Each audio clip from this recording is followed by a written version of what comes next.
سورہ نور میں آغاز جو ہوا ہے سورہ نور کا وہ سب کو معلوم ہے. زنا کی کیا حد ہے، سزا کیا ہے.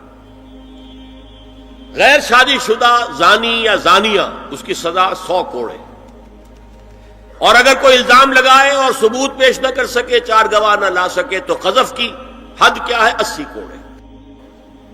اس کے بعد اصل میں جو زنا کا سد باب کرنے کے لیے احکام ہے وہ آئے ہیں. چنانچہ اس میں سب سے پہلے کیا ہوا، استیزان کا حکم بڑی تفصیل کے ساتھ آیا، بہت تفصیل کے ساتھ آیا.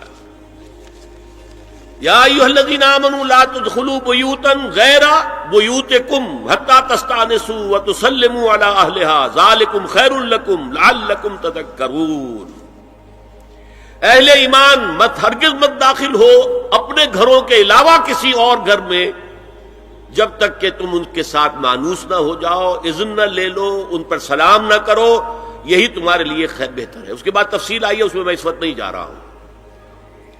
اور جو لوگ اس پر عمل نہیں کرتے ان کے بارے میں قرآن مجید کیا کچھ، حضور کیا کچھ فرما رہے ہیں یہ آپ سن لیجئے. بہت سخت احکام ہے. عن ابی ہریرہ رضی اللہ عنہ ان رسول اللہ صلی اللہ علیہ وسلم قال لو ان امرا اطلع علیک بغیر اذن فخذفته بحشاة ففقعت عینه ما كان علیک من جناح. متفق علیہ، بخاری اور مسلم دونوں کی ہے. اگر کوئی شخص تمہارے گھر میں بغیر اجازت کے داخل ہو جائے اور تم اس کی سزا کے طور پر اس پر کنکریاں پھینکو اور اس کی آنکھ پھوٹ جائے کنکری سے، تو تم پر کوئی گناہ نہیں. بغیر اجازت کے گھر میں آ گیا ہے، بغیر اذن کے، بغیر استئذان کے کنکریاں مارو اور کنکری سے آنکھ پھوٹ جائے، فما کان علیک من جناح، کوئی حرج نہیں. اسی طرح آیا ہے من اطلع دار قوم بغیر اذنہم ففقعوا عینہ فقد حضرت عینہ. یہ ابو داؤد کی روایت ہے. جو شخص بغیر اذن لیے کسی کے گھر میں داخل ہوا ہے اور اگر اس نے اس کی آنکھ پھوڑ دی تو اس کے اوپر کوئی حرجانہ نہیں ہے، کوئی اس کی دیت نہیں، کوئی حرجانہ نہیں. اجازت لینے کے ضمن میں کیا ہے، حضور نے طریقہ بتایا. 3 مرتبہ پکارنے کی حد مقرر کر دی اور فرمایا اگر تیسری مرتبہ پکارنے پر بھی جواب نہ آئے تو واپس ہو جاؤ. قرآن میں بھی ہے اذا قیل لکم ارجعوا فارجعوا، اگر تو وہ کہتے چلے جاؤ، ملاقات نہیں ہو سکتی، چلے جاؤ. ہاں اگر آپ ٹائم لے کر آئے ہیں تب بات دوسری ہے، پھر تو اس کو ملنا ہے. لیکن آپ ایسے ہی پہنچ گئے ہیں، پتہ نہیں وہ اپنی کس مصروفیت میں ہے، آپ کا حق نہیں ہے کہ وہ آپ کو ریسیو کرے اور آپ سے بات کرے. اذا قیل لکم ارجعوا فارجعوا. اور برا نہ مانو کہ میرا یہ معاملہ کیا، میں آیا تھا اور مجھے جو ہے مجھ سے ملاقات نہیں کی، نہیں. اور اس سلسلے میں ایک بڑا دلچسپ واقعہ ہے. ایک مرتبہ آپ حضرت سعد ابن عبادہ کے ہاں گئے اور السلام علیکم ورحمۃ اللہ کہہ کر 2 دفعہ اجازت طلب کی، مگر اندر سے جواب نہ آیا. تیسری مرتبہ جواب نہ ملنے پر آپ واپس ہو گئے.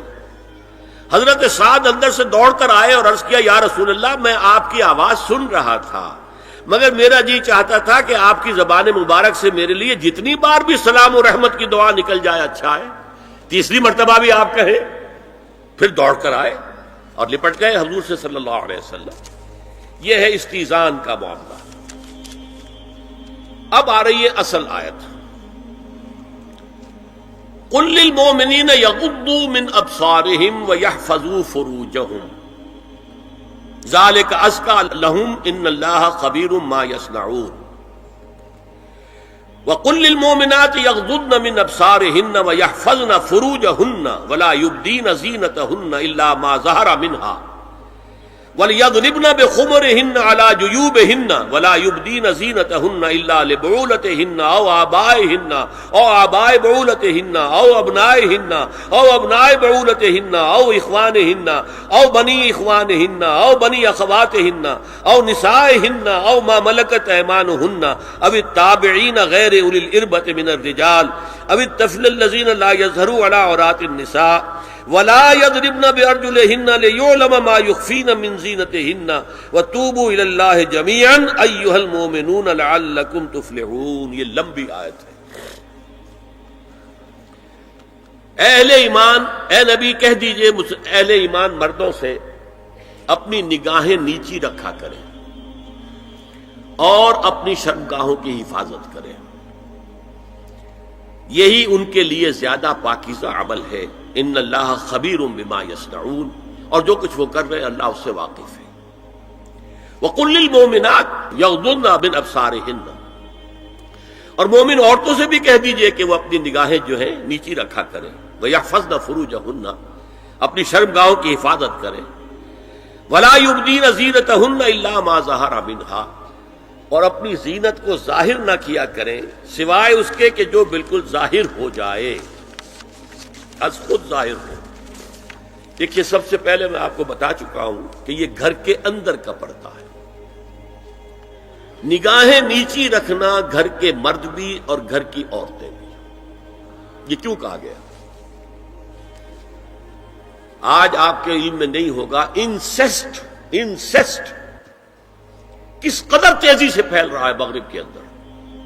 انسیسٹ کہتے ہیں باپ کا اپنی بیٹی سے ملوث ہو جانا، ماں کا اپنے بیٹے سے ملوث ہو جانا، بہن بھائیوں کا آپس میں زناکاری کرنا، یہ انسیسٹ کہلاتا ہے۔ اس وقت امریکہ میں سب سے زیادہ جو پریکٹس ہے وہ سائیکیٹرسٹ کی ہے، بڑی فیسیں ہیں، بڑی دوائیں ہیں، جو فارماسیوٹیکل انڈسٹری ہے اس میں بھی سب سے زیادہ فلرشنگ وہ دوائیں ہیں کہ جو ذہنی امراض کی ہیں۔ اور مجھ سے وہاں کئی سائیکیٹرسٹ نے کہا ذہنی امراض کا سب سے بڑا سبب انسیسٹ ہے۔ بیٹی سے زنا کیا ہے باپ نے، بیٹی کے دل پر جو داغ لگ گیا ہے اس کا دماغی توازن ٹھیک نہیں رہتا۔ بہن سے زنا کیا بھائی نے، اور یہ نہ سمجھیے کہ آپ کے ہاں نہیں ہو رہا، یہ وبا آ چکی ہے۔ کئی آپ نے اخبار میں پڑھا ہوگا بیٹی نے جا کر تھانے میں خبر دی کہ باپ نے میرے ساتھ یہ حرکت کی۔ یہ ساری چیزیں آج ہو رہی ہیں ہمارے یہاں، اس لیے کہ جب زنا کے جو دواعی ہیں، داعیات ہیں، جو زنا کی ترغیب ہے وہ پھیلی ہوئی ہوگی، عام ہوگی، تو راستے نکالے گا۔ گھروں میں مرد بھی اپنی نگاہیں نیچی رکھیں۔ کیا مطلب؟ باپ بھی اپنی بیٹی کو گھور کر نہ دیکھے، بیٹی بیٹی ہے، لڑکی ہے۔ جوان بھائی بھی اپنی جوان بہن کو گھور کر نہ دیکھا۔ نگاہیں نیچی رکھو۔ یہ نگاہیں نیچی رکھنا بازار میں چلتے ہوئے نہیں ہے، وہ تو سوسائڈ ہو جائے گی، موت آ جائے گی،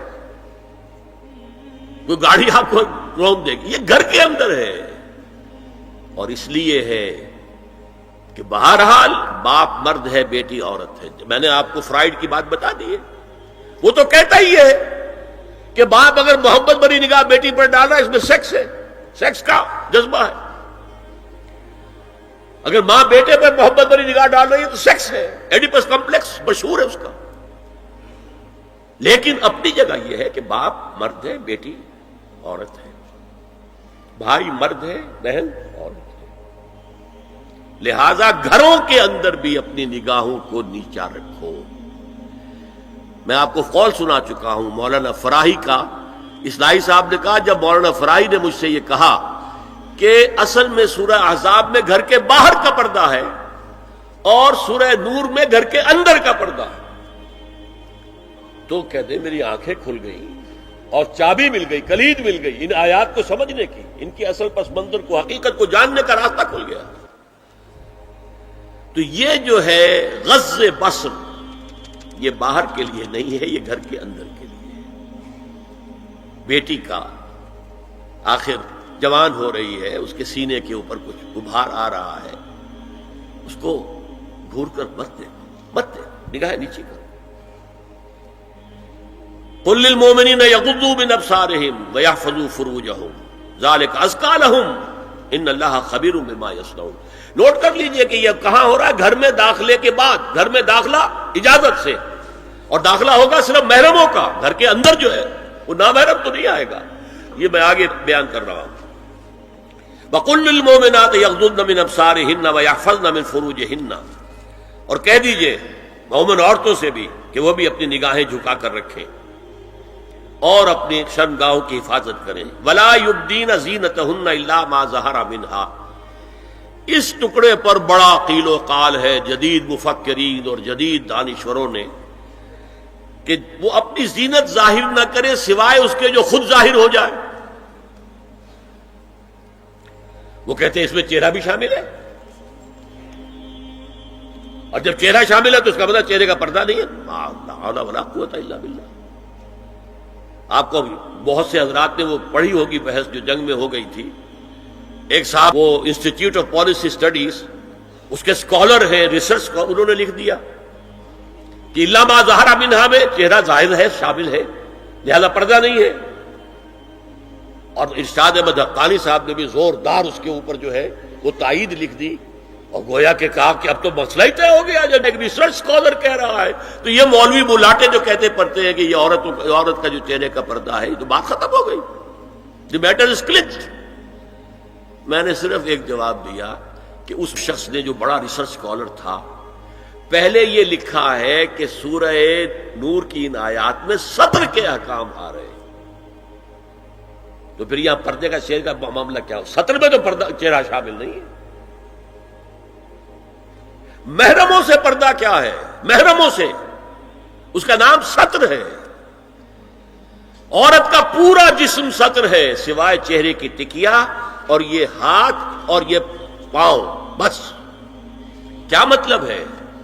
بھائی بھی نہیں دیکھ سکتا بہن کے جسم کا کوئی اور حصہ، باپ بھی نہیں دیکھ سکتا بیٹی کے جسم کا کوئی حصہ. یہ سطر ہے. سطر محرموں سے پردہ ہے. اس سے آگے صرف شوہر یا حسب ضرورت طبیب، سرجن، بس. یہ محرموں کا پردہ. گھر میں عورت رہے گی تو سطر کے ساتھ رہے گی. محرم آئیں گے، چچا اس کا محرم ہے، آئے گا، لیکن وہ بھی تو مرد ہے نا.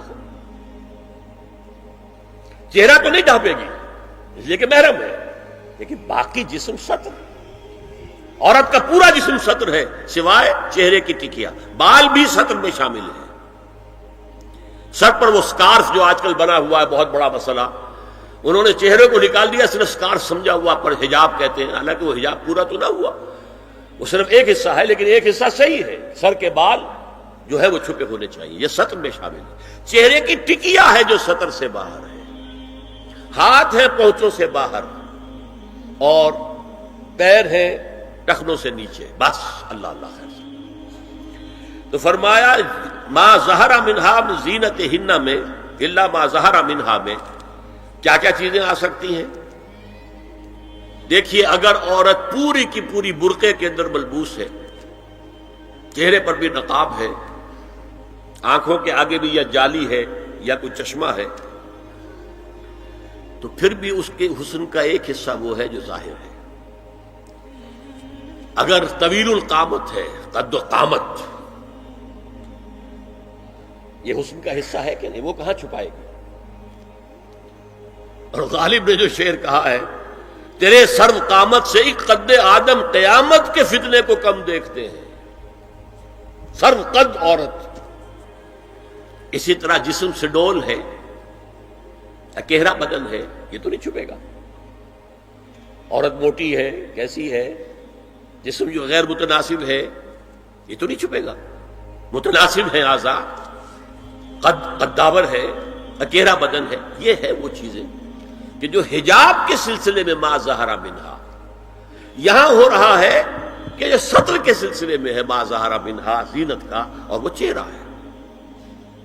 لیکن اب اس میں ایک اور بات، وَلْيَضْرِبْنَ بِخُمُرِهِنَّ عَلَى جُيُوبِهِنَّ.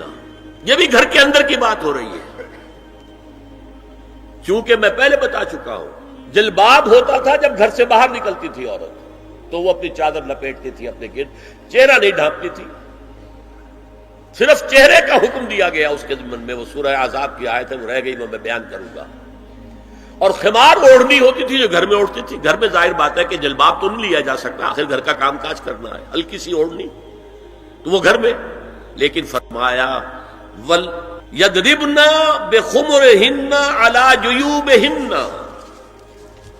اور انہیں چاہیے کہ اپنی اوڑھیوں کے، بکل اوڑھنیوں کے اپنے سینوں کے اوپر، گریبانوں کے اوپر بھی مار لیا کریں، تاکہ یہ سینے کے جو ابھار ہیں ان کو ایک ایڈیشنل کور مل جائے.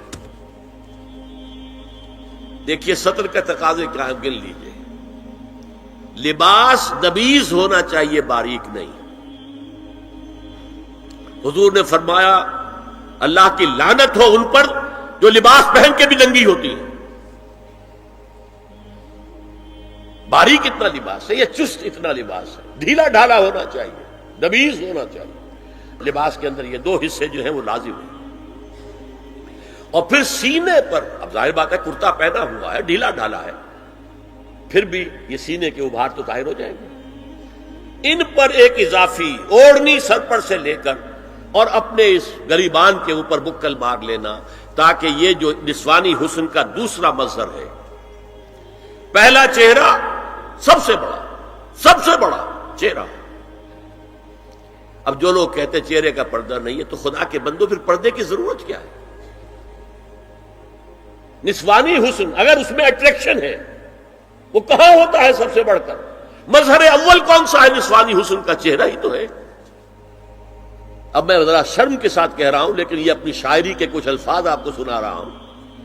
یہ لب لعلین کہاں ہوتے ہیں؟ چہرے پر ہوتے ہیں یا کہیں اور ہوتے ہیں؟ یہ عارض گلگوں یہ کہاں ہوتے ہیں؟ چہرے پر ہوتے ہیں یا کمر میں لگے ہوتے ہیں؟ یہ چاہے زقن، تھوڑی میں اگر کچھ کھڈا پڑا ہوا ہو، چاہے زخم. یہ تعریفیں جو شاعری میں ہوتی ہیں یہ کہاں ہوتا؟ یہ مژگاں کے تیر یہ کہاں ہوتے ہیں؟ یہ نرگسی آنکھیں یہ کہاں ہوتی ہیں؟ اور ستواں ناک یہ کہاں ہوتی ہے؟ چہرہ ہی تو ہے. سب سے بڑی اٹریکشن تو چہرہ ہے. اسی کو نہ چھپایا تو پھر اور کیا چھپایا؟ ہاں دوسری چیز، چھاتی کے ابھار بہت اٹریکٹیو ہوتے ہیں انسان کے لیے. اس کے لیے یہ ہے کہ وَلْيَضْرِبْنَ بِخُمُرِهِنَّ عَلَى جُيُوبِهِنَّ. کرتا بھی دبیز کپڑے کا ہو، کرتا جو ہے ڈھیلا ڈھالا بھی ہو، شلوار اور دبیز تر کپڑے کی ہو، ڈھیلی ڈھالی ہو، اور اوڑھنی کا بکل جو ہے اپنے سینے پر مار لیا جائے. اب اس کے بعد فرمایا وَلَا يُبْدِينَ زِينَتَهُنَّ إِلَّا لِبُعُولَتِهِنَّ. اب یہاں یہ زینت کا لفظ آ رہا ہے چہرے کے لیے، اور چہرے ہی میں کچھ سنگھار بھی ہوتا ہے. کچھ سرما لگایا ہوا ہے، فرض کیجئے کسی اور طرح کا کوئی زیور پہنا ہوا ہے، گلے میں پڑا ہے، کانوں میں بندے ہیں وغیرہ وغیرہ. یہ زینت چہرہ اور اس کے ساتھ کوئی بناؤ سنگھار کا معاملہ، جس کی کہ حضور صلی اللہ علیہ وسلم نے تلقین کی ہے. عورت کو گھر میں بن سنور کر رہنا چاہیے، شوہر کے لیے ایٹریکٹیو رہنا چاہیے. خاص طور پر شوہر جب آنے والا ہے شام کو دفتر سے، اس وقت عورت جو ہے بن سنور کر رہے ہیں. اس لیے کہ اصل مقصد کیا ہے؟ جتنی بھی انسان میں سیکشول انرجی ہے وہ مرکوز رہے شوہر اور بیوی کے درمیان. یہ فلسفہ ہے.